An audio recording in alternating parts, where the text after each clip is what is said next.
I'm very excited to be able to have this fireside chat here at the Cove.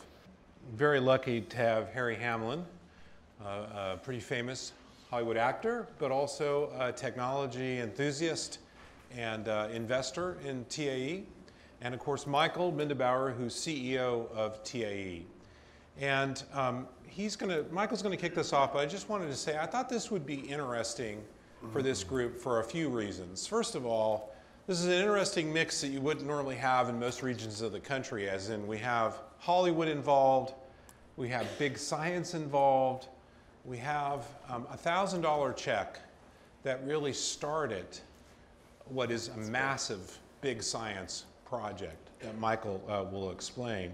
And as we've heard in other talks today, Dave and John, this is a company that currently has a $3 billion valuation. They've raised $700 million. In my understanding, there has not been a down round since Harry wrote that check. That's right. So if there's anything we can learn from that, it'd be very helpful. Clearly, I'm not a rocket scientist, and I'm also not a nuclear physicist. But I must say that the smartest thing I've ever done in my life was to recommend that we hire this man to be our chief technical officer. At the beginning, that's what your title was. Now you're CEO, run the whole deal. But I first became aware of aneutronic fusion, or clean fusion, in 1980, curiously at a cocktail party in Rome, when a nuclear physicist came up to me and he said he didn't speak German or Italian, and he heard me speaking English, so could he talk to me? And he talked my ear off about this new idea he had for a new way to make electricity that was clean and pollution-free and ubiquitous. The fuel was ubiquitous, and you could run these power plants for years, and there'd be no global climate change. And I thought it was way too good to be true. I thought the guy was out of his mind, in fact. But he asked for my address in LA. He sent me a lot of material over the next 3 or 4 years. By the late 80s, he asked me to join a company that he had started called Advanced Physics Corporation, which he was forming here in Irvine in collaboration with Norman Rostocker. Rostocker is the man we call Norman because of Norman Rostocker, who was an extraordinary physicist. He asked me to be on his board of directors, and when I went to the first meeting, he introduced me to my fellow board members. One was Murray Gell-Mann, who had just won the Nobel Prize for discovering the quark. The other was Glenn Seaborg, who had won the Nobel Prize for discovering plutonium. I'm wearing his pin for Seaborgium right here, which is element 106. And then he introduced me to Buzz Aldrin. He said, this guy walked on the moon. And more and more of the board members were more and more famous. And I said, who is this guy and what has he got? Obviously, somebody believes in this technology. In any case, over the next, I'd say, 6 or 7 years, I became sort of the spokesperson for that company and for aneutronic fusion. I went to Washington and I testified before Congress, and I went on the Hill and tried to get some traction among the politicians, and I went to big banks and I tried to sell this idea to banks. And I'm not a rocket scientist and I'm not a nuclear physicist, so who is going to listen to me? It was a losing battle from the beginning.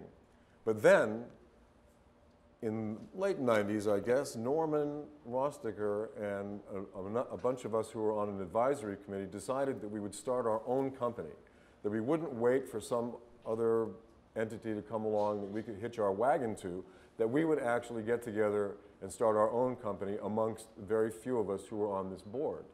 It was a bold, and a lot of people would say ridiculous idea, that we would start a company that would try to change the world and get us off of fossil fuels and into an entirely new regime for creating electricity.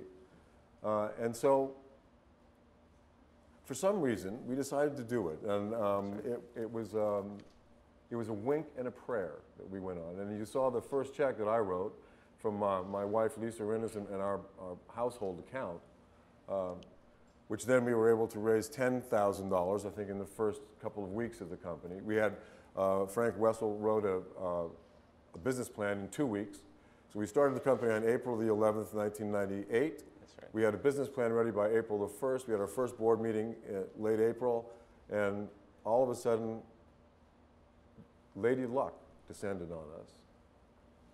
And we had Michael as a potential CTO. Without Michael, without him having come aboard, none of what you saw on that screen ever would have happened.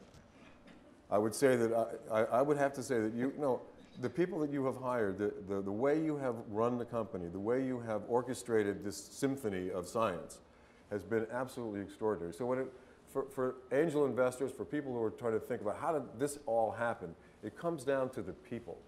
It comes down to if you get the right people involved, if you find the right person to run the ship, to steer the ship, that's when you're going to have success. And Michael, I have to, my hat's off to you for doing an unbelievable job.